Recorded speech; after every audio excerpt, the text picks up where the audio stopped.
Are you figuring on a special evening out? Maybe some seafood in mind? Well, if so, someone's been picking out your entree in a place like this. Fresh fish, that's up next on Chef's Afield. So we can all take some home and pick up the fish.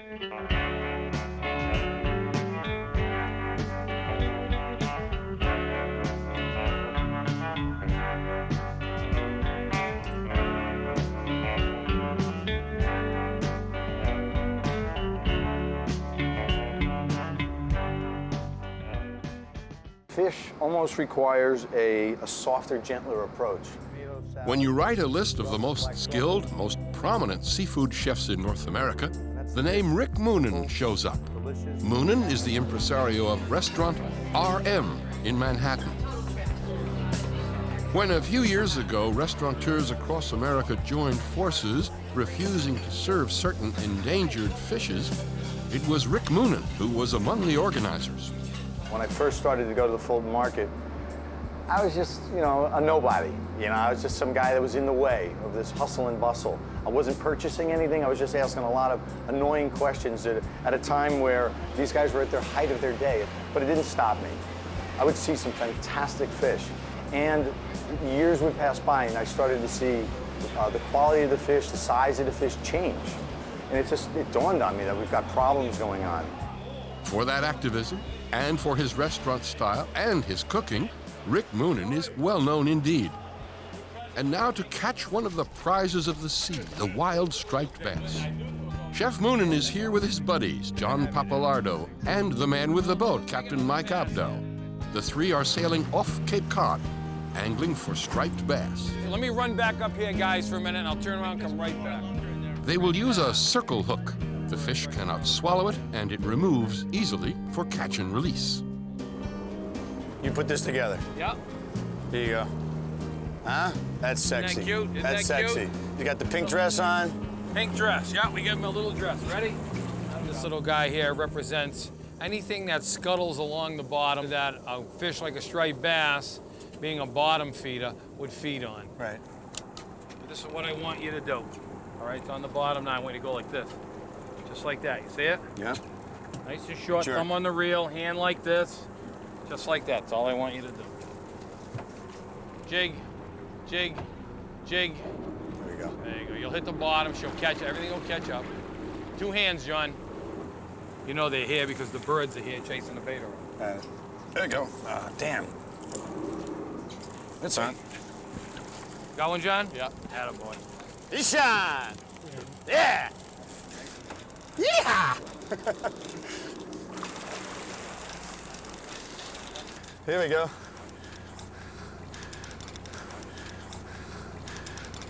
Come on. That's my baby. This is your little guy. A little small, but it's nice. Hey, small, Look cute. how Well, beautiful we'll it find is. some bigger ones. That's the real deal. Well, a little while. This is a success story right here. We took it off the market and that rebounded. Look how well incredible. it's rebounded, nice and healthy. It's a gorgeous fish. And Has great lice eating. on it right here, and the lice swim around on the fish, on the slime on the fish, and it makes it and it keeps It's it nice healthy. and healthy, keeps the skin nice and clean, free of parasites. Give me a little kiss. See ya. Right in. Get bigger. There she goes. Not only is catch and release in vogue among sport fishermen, it's essential in commercial fishing, for the less than mature must be thrown back. Hey, Mike, what's the deal with commercial rod fishing? Up around here. Well, the state says that we have to catch these fish commercially with a rod and a reel, so everybody will have an equal chance. You don't want to use a net on these fish because they're a big school fish, and you'd get up a whole school of fish in the net. Keep reeling.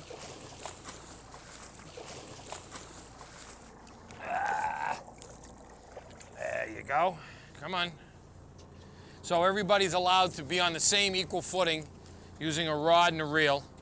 Nice. And this way here, we catch each fish individually, and they're not exerted or exhausted, and we put them back in the water fast. We got another big one right here. Let me let this little fish go. All right, we got another one right here. Here's another almost commercial.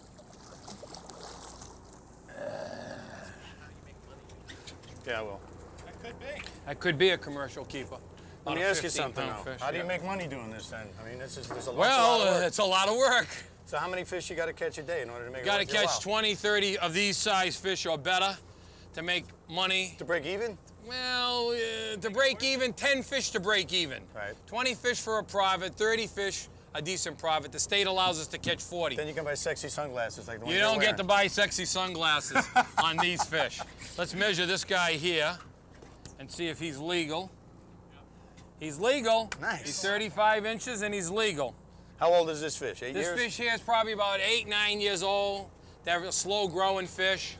They Look at that, with the fins out like that. It's gorgeous. pretty Absolutely fish, gorgeous. absolutely pretty fish. This is sushi. This is sushi. This man. is sushi grade. This is sushi grade. Sushi. Hi, little fish. Go home now. Go home. Don't bite nobody's lure till Sunday for me. Actually, stay away from everybody here. Go ahead.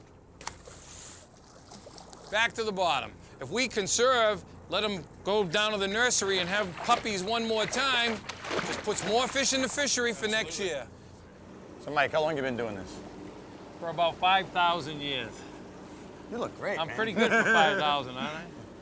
My grandfather was one of the original beach buggy boys that fished on Cape Cod for striped bass back in the 40s. This is like an uncertain profession. Yes, It's sir. a lot of hard work. Yes, It's sir. hard to make money. Yes, sir. Everybody's giving you regulations. Yes, sir. Why do you do it? Love. One word. I can feel the love. If you don't love what you're doing, you won't enjoy yourself. Ain't that the truth? Look at all the birds there. Oh, there you There go. we go, fish on. Woo! JP. Yeah, it's probably a skate. Nice. Good, that's good. Come up here. Oh, Some nice wings on that baby. Skate is an go. awesome eating fish. Brown butter and capers. brown butter, baby. Yep, And brown butter and capers. capers. That's the way to I need go. my glove because they're like a little prickly Look at the mouth. pear. Look at the mouth on him. Look at him. Like lips. Give him a kiss. You don't This want one you don't want to kiss. your, you don't want your fish. He's kind of got a little Thus the gloves. pointed nose, ugly. Off it goes. There he goes. He's Straight down. gone. This tough, heavy, tasty fish, so important in the human diet, came dangerously close to extinction.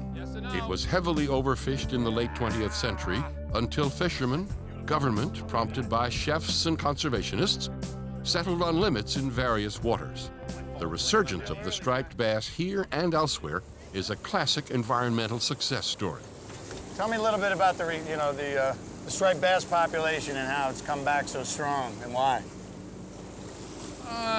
Years ago, they took up a management plan so we would stop harvesting striped bass at the great rate that we were doing.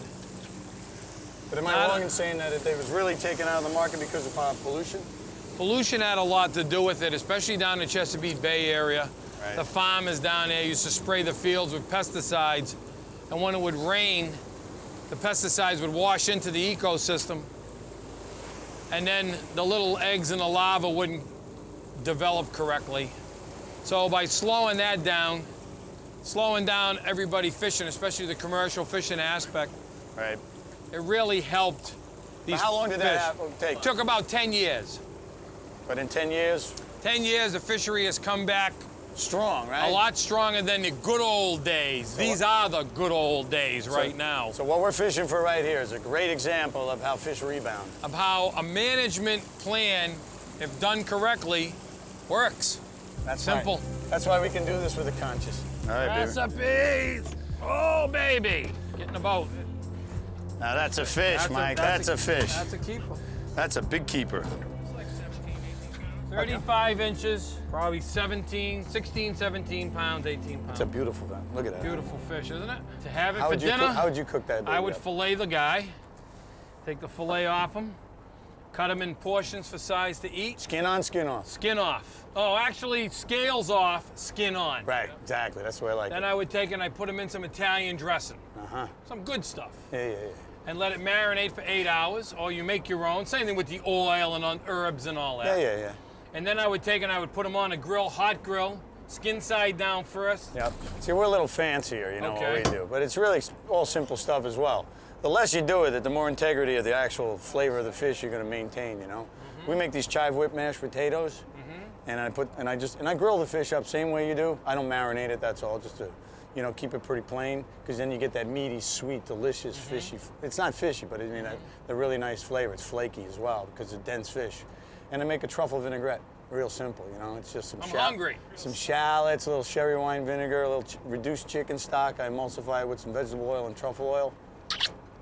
I'm coming to the Call restaurant. it a day. Yeah. Can I come and eat? If he's not out on the water casting a lure, then you'll usually find Chef Moonen here at the Fulton Fish Market on the East River early in the morning. These are great eating, man. Look at that. This is what's great, man. I used to go fishing for these with my dad when we were kids. There you go. This is every kid who grew up in like the New York, New Jersey area. This was their first fishing trip right Think here. of this, the shiny. Look at that. Wait. Could it be fresher? No. Look at that. That's a fresh fish. Huh? I love Nothing that. like a little rigor mortis in the morning. Yeah. These are the ones that you're talking about, right? Here's the line that's broken up. These are bred with what they call white bass. They took a wild striped bass and they bred them again. You can just see the whacked out shape of And it. you see the hump? That's Yeah. from where they lay on top of each other in the pens. If you notice, they don't all have the hump. That's right. That's where they stack in the pen. To me, these don't even taste like wild striped bass. There you go. They're beautiful, man. Fresh. I was just catching these the other day, man. Well, these are local. These are from New York. You know, the bass seasons go from state to state. Wild striped bass is very regulated in the market. Each bass bought and sold has to be tagged with the state that it was caught in and the fisherman's number. Yeah. You can see that they're beautiful, though. You can see the eyes is still nice. Super fresh. Look at the gills. Yep.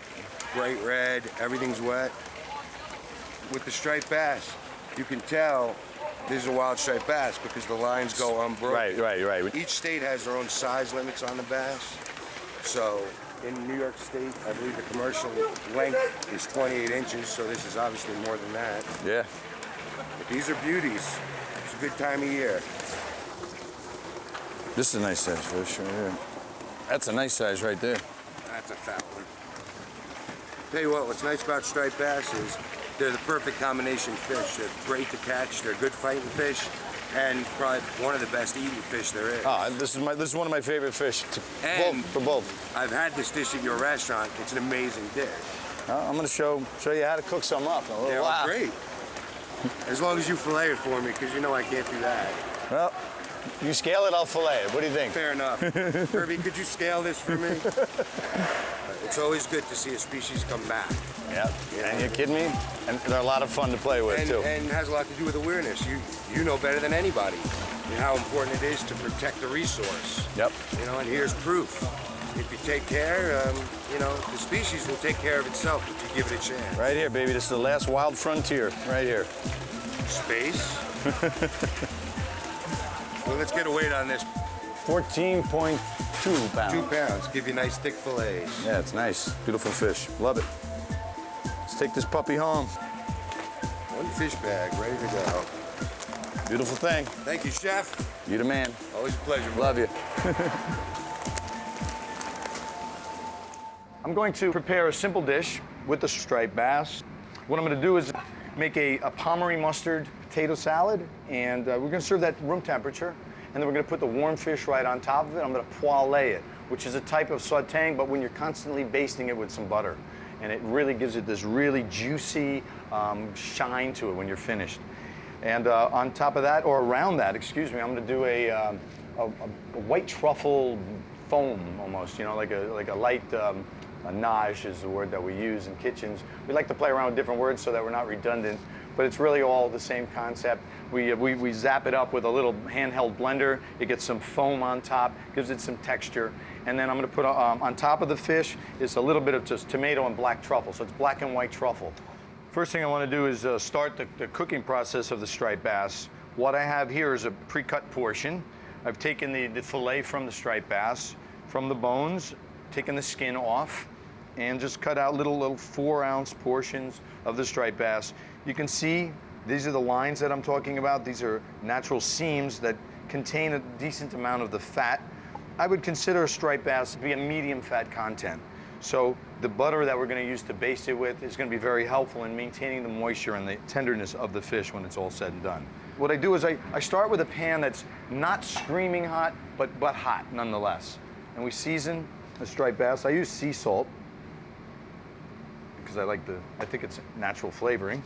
And a little bit of pepper on both sides.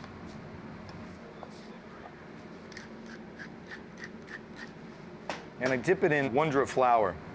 Okay, so with the medium hot pan, I put a little bit of oil in the bottom just to coat the bottom.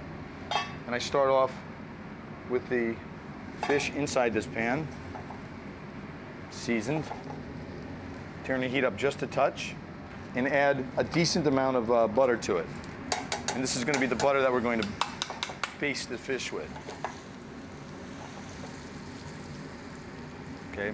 While that's starting to cook, I'm going to assemble the potato salad, which is really simple. These are white russet potatoes that have been peeled, placed in cold water with a pinch of salt. You bring it up to a boil and you cook them till they're just not quite cooked through. I add some Pommery mustard, some creme fraiche. If you don't have creme fraiche, you can use sour cream, some thinly sliced shallots. For some acidity, we add sherry vinegar, some salt, and some fresh pepper. I'm going to go back to my fish just for a second. When you start to see the browning on the sides, you start to baste your fish.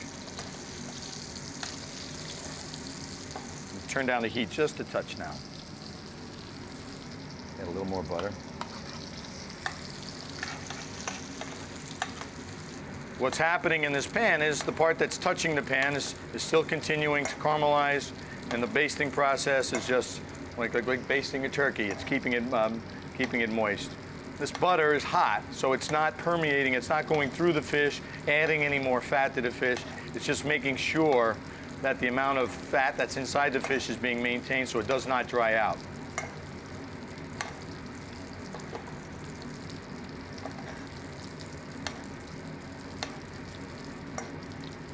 This is the secret. I'm giving you the secret to delicious fish. I add a little bit of salt and pepper to the potato salad.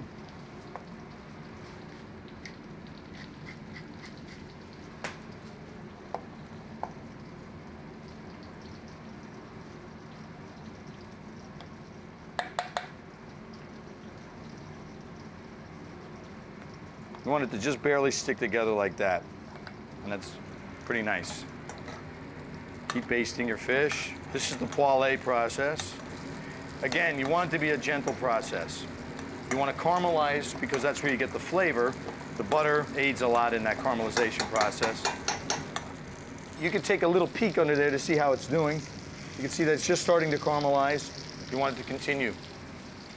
The sauce that's going to accompany this fish is basically a mushroom stock with some butter and some truffle oil, okay, white truffle oil. Mushroom stock is basically vegetable stock, which is water, salt, pepper, and a lot of vegetables. Usually we use scraps at the restaurant RM, but at home you don't have vegetable scraps. You want to put some onions, some leeks. Use white vegetables. Normally carrots I don't put in there because it colors it. And a lot of mushrooms. Just white mushrooms from the supermarket, and you reduce it down. You cook it for a long time and let the flavors concentrate, and it creates this beautiful vegetable stock, or mushroom stock really is what you end up with. Okay, this fish is almost cooked through. I flip it over, and you can see how beautifully caramelized that's becoming. That's two things. It's the butter, the heat, and the Wonder flour as well. Now what I'll do here, because the pan's hot, is I'll turn the heat right off and just let it kind of coast through the finish. Because the heat that's left over in this pan is going to continue the cooking process. And we get to plate up our fish now.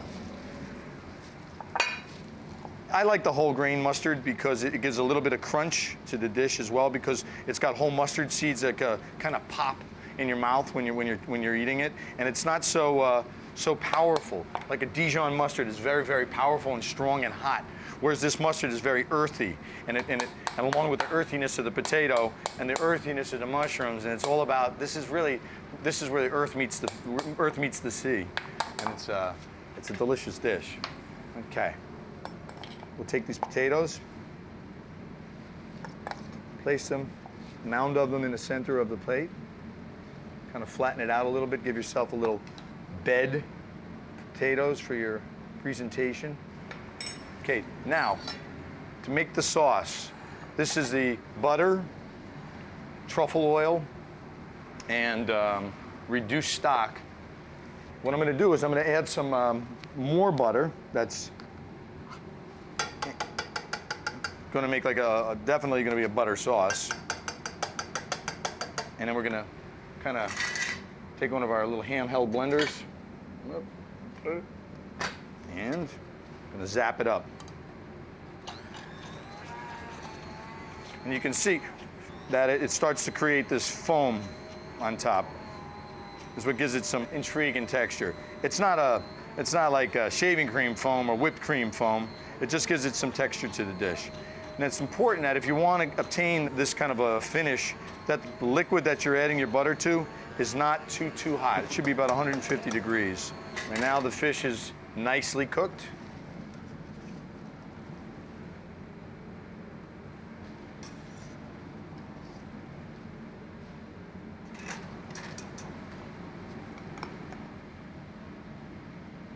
Put the sauce around the outside. It's kind of like making a cappuccino. It's going to melt down and you'll get the nice flavor of the sauce, as well as you get some nice foam. This is some tomato salad that's got black truffles, cherry vinegar, salt, pepper, and vegetable oil. Drape that over the top.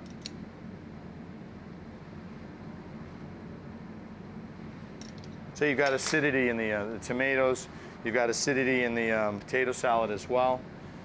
And a little bit of more truffle oil, just a couple of drops, drizzle over the top.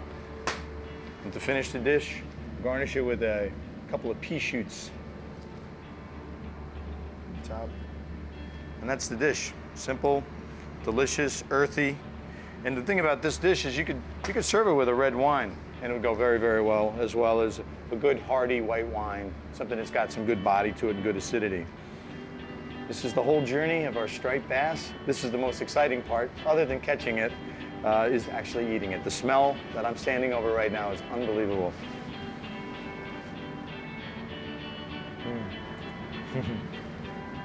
That's good.